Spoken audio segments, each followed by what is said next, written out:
শীতকালে জিভে জল আনা স্বাস্থ্যকর লোভনীয় এই রেসিপিটা একবার না বানালে সারা বছর আফসোস করতে হবে। কারণ শীতকালেই এই রেসিপিটার স্বাদ সবচেয়ে ভালো পাওয়া যায়। বাড়িতে একবার বানিয়ে দেখো বন্ধুরা, এর স্বাদ সকলের খুব পছন্দ হবে। আর ওই একই ব্যাটার থেকে আমি নতুন ধরনের একটা পিঠা বানিয়েছিলাম, যার স্বাদ মুখে লেগে থাকবে।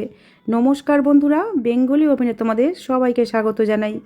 আজকের দুটো রেসিপি তৈরি করব গাজর দিয়ে। গাজরের বরফি, হালুয়া, ক্ষীর তো অনেক খেয়েছো, এই রেসিপি দুটো বানিয়ে দেখো, মুখে স্বাদ লেগে থাকবে। তার জন্য এখানে 500 গ্রাম গাজর নিয়েছি। এখানে আমি লাল গাজরগুলো ব্যবহার করছি, চাইলে কিন্তু অরেঞ্জ গাজরও ব্যবহার করা যাবে। প্রথমেই গাজরগুলোকে খুব ভালোভাবে ধুয়ে পরিষ্কার করে গাজরের গায়ের খোসাগুলো হালকা করে ছাড়িয়ে নিয়ে এখন কিছু গাজরকে এইভাবে গোল গোল করে কেটে নিয়েছি, আর কিছু গাজরকে গ্রেট করে নিচ্ছি।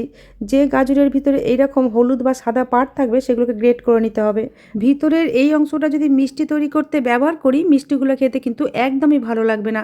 তবে এই অংশটা ফেলে না দিয়ে সবজি তৈরিতে কিন্তু কাজে লেগে যাবে। যে গাজরগুলোর ভিতরে সাদা বা হলুদ পার্ট কম ছিল সেগুলোকে গোল গোল করে কেটে নিয়ে তারপর এইভাবে সরু সরু করে কেটে নিয়েছি, যাতে পেস্ট করতে সুবিধা হয়। এই গাজর থেকে কিছুটা পরিমাণ গাজর ছোট মিক্সিং গ্রাইন্ডারের মধ্যে নিয়ে এর মধ্যে অল্প পরিমাণে দুধ দিয়ে এটাকে একটা ফাইন পেস্ট তৈরি করে নিয়েছি। পেস্টটাকে একটা বাটির মধ্যে ঢেলে নিয়ে বাকি গাজরগুলোকেও একইভাবে ফাইন পেস্ট তৈরি করে নিয়েছি। এখানে গাজরগুলো পেস্ট করার জন্য আমি দুধ ব্যবহার করেছি, তবে এর পরিবর্তে জলও ব্যবহার করা যাবে। এখন এই গাজরের পেস্টের মধ্যে দিয়ে দিলাম 4 টেবিল চামচ সুজি। সুজিটাকে গাজরের পেস্টের সাথে খুব ভালোভাবে মিশিয়ে নিয়ে এর মধ্যে আরও 2 টেবিল চামচের মতো সুজি দিয়ে এই সুজিটাকেও ভালোভাবে গাজরের পেস্টের সাথে মিশিয়ে নিয়েছি। এখন এই পেস্টটাকে ঢাকা দিয়ে রেখে দেব 20 মিনিটের জন্য। এখন আমি তোমাদের 20 মিনিট পরে দেখাচ্ছি। বন্ধুরা, দেখি বুঝতে পারছো গাজরের মধ্যে যে ময়েশ্চার ছিল সুজি সেটাকে অ্যাবজর্ব করে নিয়েছে, তাই ব্যাটারটা এখন অনেকটা ঘন হয়ে গেছে। এই ব্যাটারটা থেকে যেহেতু 2 রকমের রেসিপি তৈরি হবে, তার জন্য কিছুটা ব্যাটার আমি একটা বাটির মধ্যে তুলে নিচ্ছি, আর বাকি যে ব্যাটারটা আছে এটাকে সাইডে রেখে দিলাম। এখন এই ব্যাটারটাকে একটু পাতলা করতে হবে, তার জন্য এর মধ্যে দিয়ে দিলাম 1 টেবিল চামচ দুধ। এই দুধটাকে ব্যাটারের মধ্যে খুব ভালোভাবে মিশিয়ে নিচ্ছি। এই দুধটা কিন্তু আগে থেকে জাল দিয়ে ঠান্ডা করে রাখা দুধ। এখন বাইন্ডিংয়ের জন্য এই ব্যাটারের মধ্যে দিয়ে দিলাম 1 টেবিল চামচ ময়দা। এই ময়দার পরিবর্তে কর্নফ্লাওয়ারও দেওয়া যাবে। সাথে দিচ্ছি 1.5 টেবিল চামচ গুঁড়ো চিনি। এই চিনি গুঁড়োর বদলে গোটা চিনিও ব্যবহার করা যাবে, তবে যতক্ষণ না চিনিটা মিশে যায় ততক্ষণ অপেক্ষা করতে হবে। আর দিলাম 1 টেবিল চামচ গুঁড়ো দুধ, এটা শুধু স্বাদ বাড়াবার জন্য দিয়েছি, হাতের কাছে না থাকলে স্কিপ করতে পারো। আর অল্প একটু লবণ দিয়ে দিলাম। এখন সমস্ত কিছু একসাথে খুব ভালোভাবে মিশিয়ে নিতে হবে। সমস্ত উপকরণগুলো ব্যাটারের সাথে ভালোভাবে মেশানো হয়ে গেলে এখন একটা কাজ এগিয়ে রাখছি। একটা প্যানের মধ্যে 500 ml মতো দুধ দিয়ে দিয়েছি, এই দুধটাকে ফুটতে দিলাম। এখন এই তৈরি করা ব্যাটারের মধ্যে মিশিয়ে দিলাম 1/2 চা চামচ বেকিং পাউডার।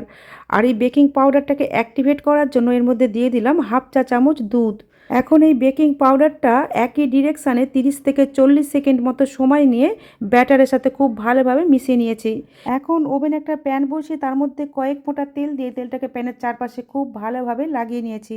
তেল ছাড়াই এই রেসিপিগুলো তৈরি হবে, শুধু প্যানটাকে অয়েলি করার জন্য এই কয়েক ফোঁটা তেল ব্যবহার করেছি।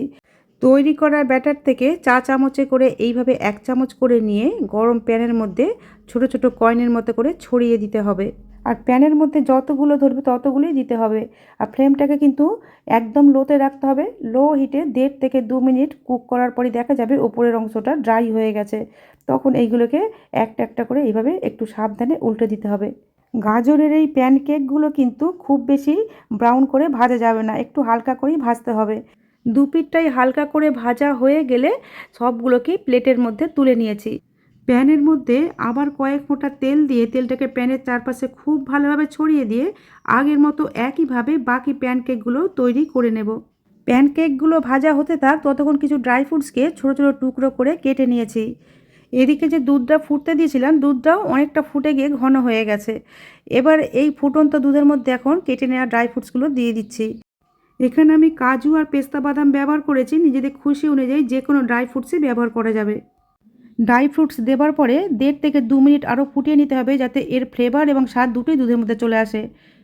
আর দুধের মধ্যে যদি এইভাবে কোনো হাতা বা খুন্তি ডুবিয়ে রাখা যায় তাহলে দুধটা উতলে গেলেও পড়ে যাবার কোনো ভয় থাকে না।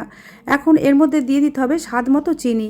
আমি এখানে 3 টেবিল চামচের মতো চিনি ব্যবহার করেছি। এই মিষ্টির পরিমাণটা নিজেদের খুশি অনুযায়ী বাড়িয়ে বা কমিয়ে নেওয়া যাবে। এখানে যে মালাইটা তৈরি করছি যাতে সেটা খুব তাড়াতাড়ি হয়ে যায় তার জন্য এখানে 1 টেবিল চামচের মতো চালের গুঁড়ি নিয়ে এর মধ্যে ফুটন্ত দুধ একটু দিয়ে দুধটাকে খুব ভালোভাবে চালের গুঁড়ির সাথে মিশিয়ে নিচ্ছি। এটা দেবার কারণে কিন্তু দুধটা খুব তাড়াতাড়ি ঘন হয়ে যাবে, কিন্তু খেয়ে কেউ বুঝতেও পারবে না যে এর মধ্যে চালের গুঁড়ি দেওয়া আছে। এর সাথে আরও কিছুটা দুধ মিশিয়ে মিশ্রণটা আরও একটু পাতলা করে নিলাম যাতে দুধের সাথে মিশতে সুবিধা হয়। আর মিশ্রণটা দুধে দেওয়ার সময় ফ্লেমটাকে লো করে দিতে হবে, আর মিশ্রণটা দিয়েই খুব ভালোভাবে দুধের সাথে মিশিয়ে নিতে হবে, নাহলে কিন্তু দলা পাকিয়ে যেতে পারে। চালের গুঁড়িটা দিয়ে আরও 1.5 থেকে 2 মিনিট ফুটিয়েই ফ্লেমটা অফ করে দিতে হবে। এদিকে সমস্ত প্যানকেকগুলো তৈরি করে নেওয়া হয়ে গেছে। এই প্যানকেকগুলো কিন্তু এইভাবে খেতেও বেশ ভালো লাগে, তবে এইভাবে দুধের মালাইয়ে ভিজিয়ে খেলে একদম রসমালাইয়ের মতো খেতে লাগে। মালাইয়ের মধ্যে ভেজানোর জন্য প্লেট থেকে একটা বাটির মধ্যে তুলে নিয়েছি যাতে ভিজতে সুবিধা হয়। এখন এই ফুটন্ত গরম দুধটা এই প্যানকেকগুলোর মধ্যে ঢেলে দিতে হবে, আর পুরো প্যানকেকগুলো যাতে ডুবে যায় সেইভাবেই দুধটা ঢালতে হবে। দুধে ডুবিয়ে 5 থেকে 7 মিনিটে রেখে দিলেই কিন্তু এই রসমালাইগুলো রসের টইটুম্বুর হয়ে যাবে। খেতে যে কী মজার হয় নিজেরা একবার না বানিয়ে খেলে বুঝতেই পারবে না। এখন গাজর দিয়ে তৈরি মজার স্বাদের পিঠাগুলো তৈরি করে নেব। তার জন্য যে ব্যাটারটা সাইড করে রেখে দিয়েছিলাম এই ব্যাটারটাকে একটা প্যানের মধ্যে ঢেলে নিলাম। প্যানটাকে ওভেনের মধ্যে বসিয়ে এর মধ্যে দিয়ে দিলাম 3 টেবিল চামচ চালের গুঁড়ি। এখানে ডোটাকে একটু রুটি মাখার ডোয়ের মতো শক্ত করে তৈরি করতে হবে, তার জন্য এই চালের গুঁড়িটা ব্যবহার করলাম। তবে এই চালের গুঁড়ির পরিবর্তে আরও একটু সুজিও দেওয়া যাবে। এর মধ্যে যেহেতু আগে থেকে লবণ দেওয়া ছিল না তাই এখন দিয়ে দিলাম স্বাদ মতো লবণ। ফ্লেমটাকে লো করে দিয়ে এটাকে অনবরত নাড়াচাড়া করে একটা ডো তৈরি করে নিতে হবে। বাড়িতে যেভাবে আমরা রুটি পরোটা তৈরি করার জন্য ডো তৈরি করি ঠিক সেইভাবেই ডোটা তৈরি করে নিয়েছে। এখন এই মিশ্রণটা প্লেটের মধ্যে ঢেলে নিয়ে হাতের মধ্যে একটু তেল বা ঘি মেখে নিয়ে মসৃণ করে মেখে নিতে হবে। বন্ধুরা দেখি বুঝতে পারছো ডোটা কিন্তু আমি মসৃণ করে মেখে নিয়েছি। এদিকে নারকেলের সাথে গুড় মিশিয়ে পাক দিয়ে আমি একটা পুর তৈরি করে রেখেছিলাম, যেটা ভিডিওতে দেখালাম না, ভিডিওর লেন্থটা বড় হয়ে যাবে বলে। পুরটা তোমরা তোমাদের খুশি অনুযায়ী যে কোনোভাবেই তৈরি করে নিতে পারো। এদিকে মিশ্রণটা থেকে কিছুটা মিশ্রণ হাতে নিয়ে প্রথমে বল তৈরি করে নিয়ে তারপর এইবার বাটির শেপ দিয়ে আর এটাকে নারকেলের কোড়ার মধ্যে গড়িয়ে নিচ্ছি। একটু নারকেল কোড়া আলাদা করে রেখে দিয়েছিলাম, সেই কোড়ানো নারকেল দিয়ে বাটিগুলো একটু গড়িয়ে নিচ্ছি। এইভাবে এই বাটিগুলোকে নারকেল কোড়ার মধ্যে একটু গড়িয়ে নিলে পিঠাগুলো দেখতেও যেমন ভালো লাগবে খেতেও বেশ ভালো লাগবে। এর মাঝখান দিয়ে দিয়ে দিলাম পুর। পুরের পরিমাণটা নিজেদের খুশি অনুযায়ী কমিয়ে বা বাড়িয়ে দিতে পারবে। একটা পিঠা তৈরি করা হয়ে গেছে, এইভাবে বাকি পিঠাগুলো আমি তৈরি করে নিয়েছি। এদিকে ওভেনের মধ্যে আগে থেকে একটা প্যানের মধ্যে কিছুটা জলকে ফুটতে দিয়েছিলাম। জলটা যখন ফুটতে শুরু করছে সেই সময়তে বসিয়ে দিলাম একটা ছিদ্রযুক্ত থালা।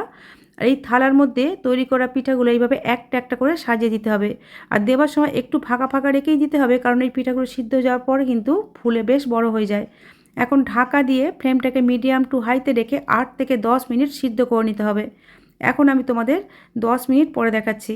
এইভাবে আঙুল দিয়ে টাচ করে দেখবে, যদি দেখো হাতে কিছুই লেগে নেই তাহলে বুঝতে হবে পিঠাগুলো হয়ে গেছে। বন্ধুরা আজ তাহলে এই পর্যন্তই। তোমাদের সাথে আবার আমার দেখা হবে নতুন কোনো রেসিপির সাথে। তোমরা ভালো থেকো, সুস্থ থেকো, সাবধানে থেকো।